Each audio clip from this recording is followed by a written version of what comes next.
Good morning, children. Welcome to the poem An Elementary School Classroom in a Slum, written by Stephen Spender. In the last video, we completed second stanza, so today we are going to do third and the fourth stanza. So let's open the third stanza. Surely Shakespeare is wicked, and the map a bad example, with ships and sun and love tempting them to steal, for lives that slyly turn in their cramped holes, from fog to endless night. On their slag heap, these children wear skins peeped through by bones, and spectacles of steel with mended glass like bottle bits on stone.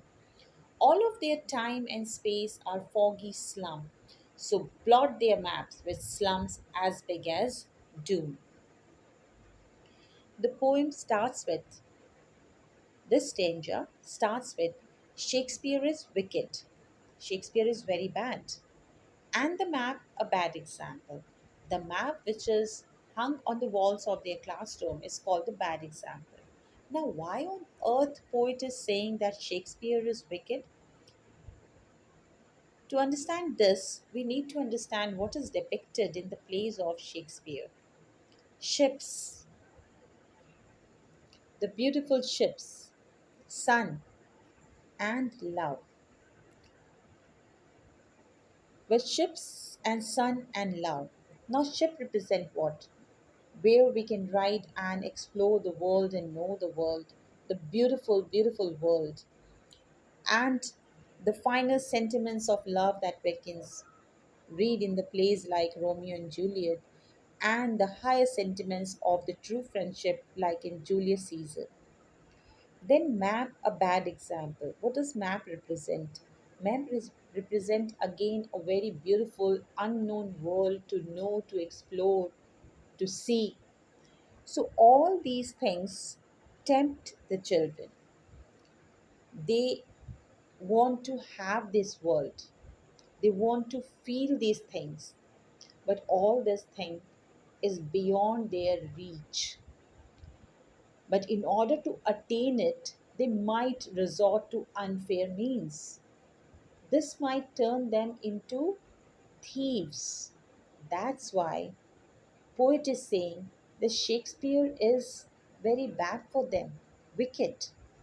It is of no use to them because they are all the time, their life is moving around in that crammed holes for lives that slyly turn in their crammed holes. Now, crammed holes is compared to their houses. Their houses are compared to crammed holes. Cram means clogged, where there is no space to move. It is so congested, it is so narrow. So it's very difficult to move in that area. So that is crammed holes. Their houses are like that and they are living day and night there, which are compared to crammed holes. Their life turned around that slum, that crammed holes, from fog to endless night. Usually we see from day to night, okay, from morning to evening. But here the poet is saying from fog to endless night because their morning is also not clear. It is foggy, it is unclear, it is polluted. So, in the very polluted, filthy, stinking area they live, and the night is also the same.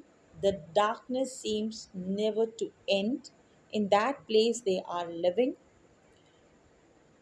and their life is turning around that area only. For those people, Shakespeare is wicked and Map a bad example. On their slag heap, what is slag?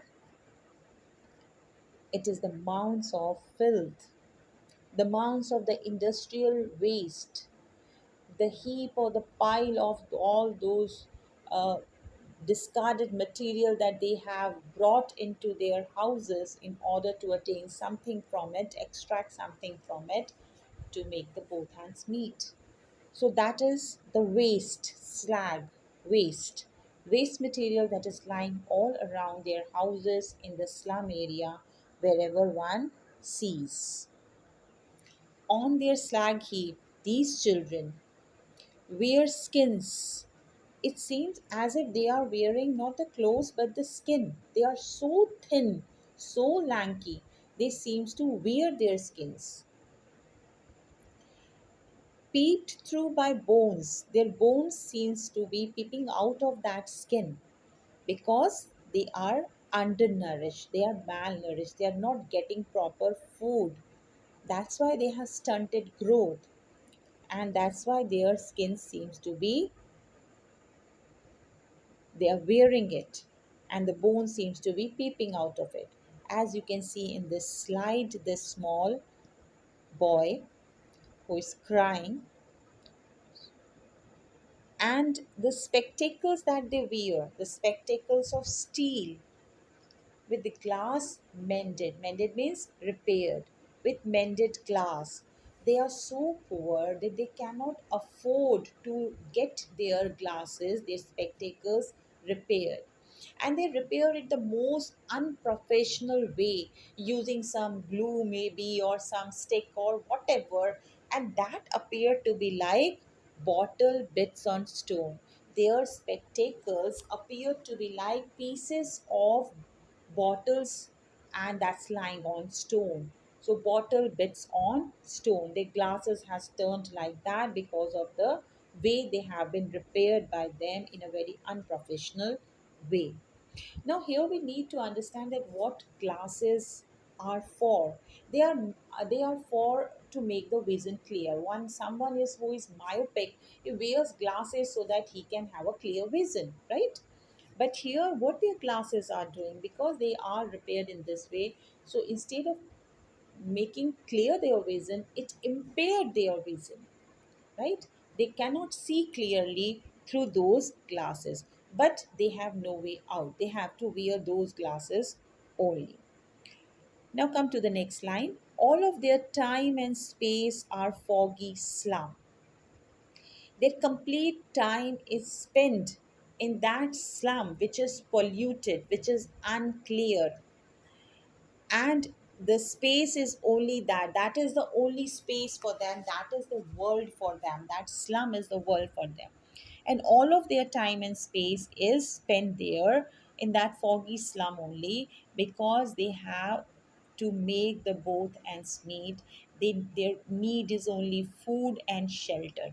To get that, they are spending all their time there only.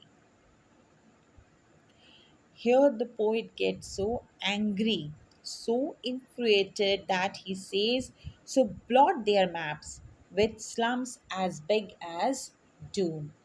So the map that is hung on the wall of their classroom is of no use of them. That is a bad example.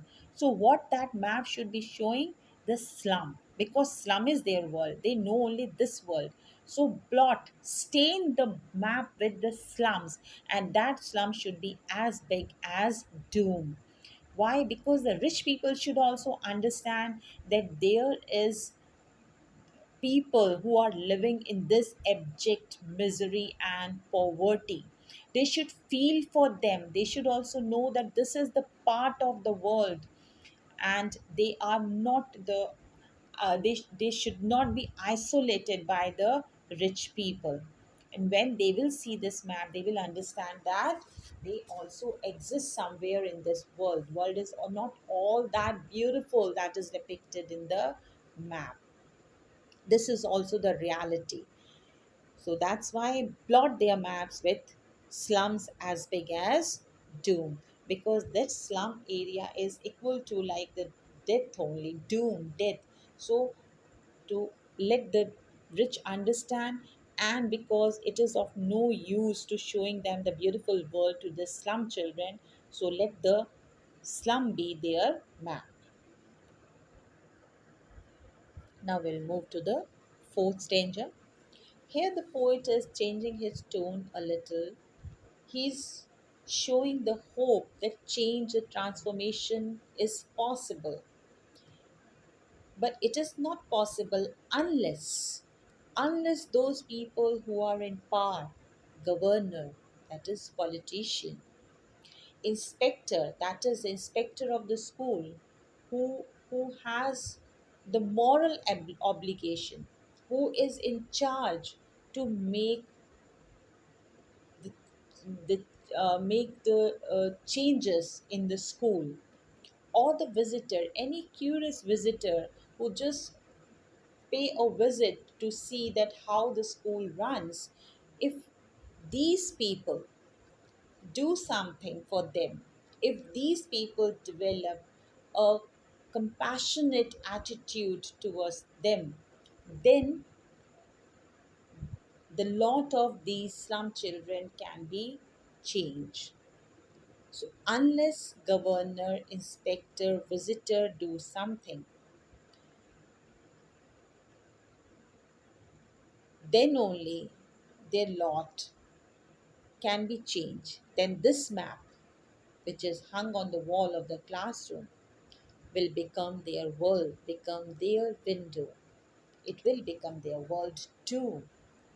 And these window and their present world that shut upon their lives like catacombs. Catacombs are a series of underground tunnels used for burying dead people. It is found in Egypt. So their lives at present is confined, shut upon, like catacombs, as the dead bodies are buried inside the catacombs that are made of stone. They are underground tunnel, students, and there is a very heavy stone lid on them. Likewise, their life is also shut upon, that is also confined because of the lid of the poverty, and that's why they cannot themselves come out of that confinement unless the people in power, the influential people, do the needful. Then, after this, the poet makes a frantic appeal to the people who are able to do something, that break, oh, break open.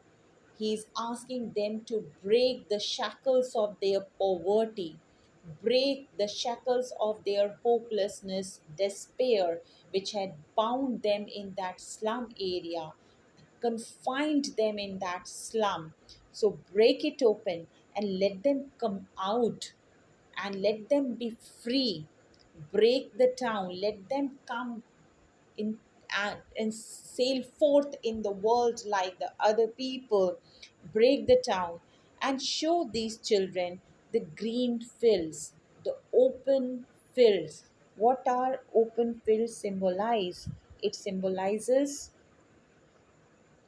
it symbolizes the open world, it symbolizes the freedom, it symbolizes the greenery and the clear, clear environment that they are deprived of, that they had never seen. So it's asking them to break open and let them have these things till now unknown to them,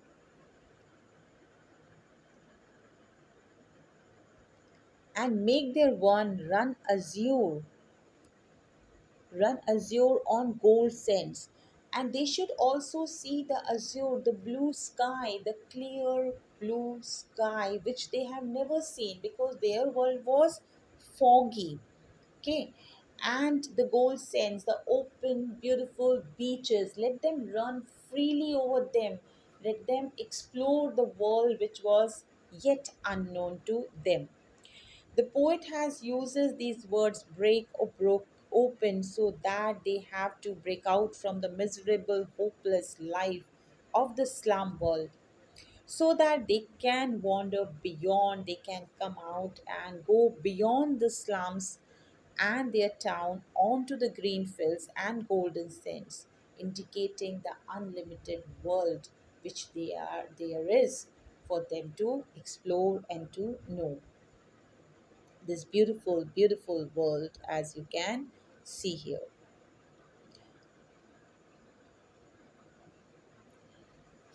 And let their tongues run naked into books, the white and the green leaves open. The white and the green leaves the pages of books. The white represent the pages of the books, like you have the books. And green leaves, green pages refer to the pages of nature. Yes, students, nature is the first teacher. That's why the poet is saying that let them run into the open green fields on the gold sands under the blue, beautiful sky. So let them learn from the nature also, and let them have the education, the white pages, into the true sense of the term.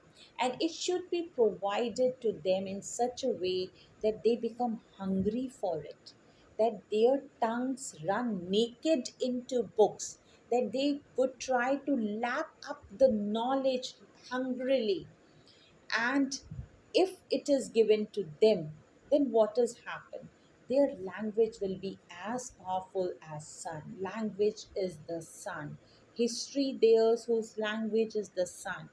When they are well educated, when they will be well read, when they will have the complete knowledge, they will be able to create their own destiny, their own future, still, which was earlier bleak for them, dull for them, but they are going to make it as bright as sun.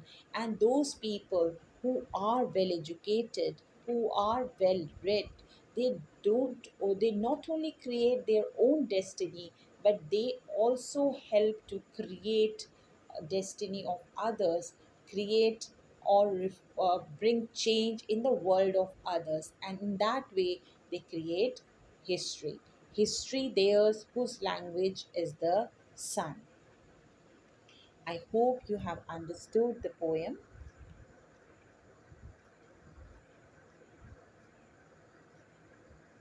Here, history theirs whose language is the sun.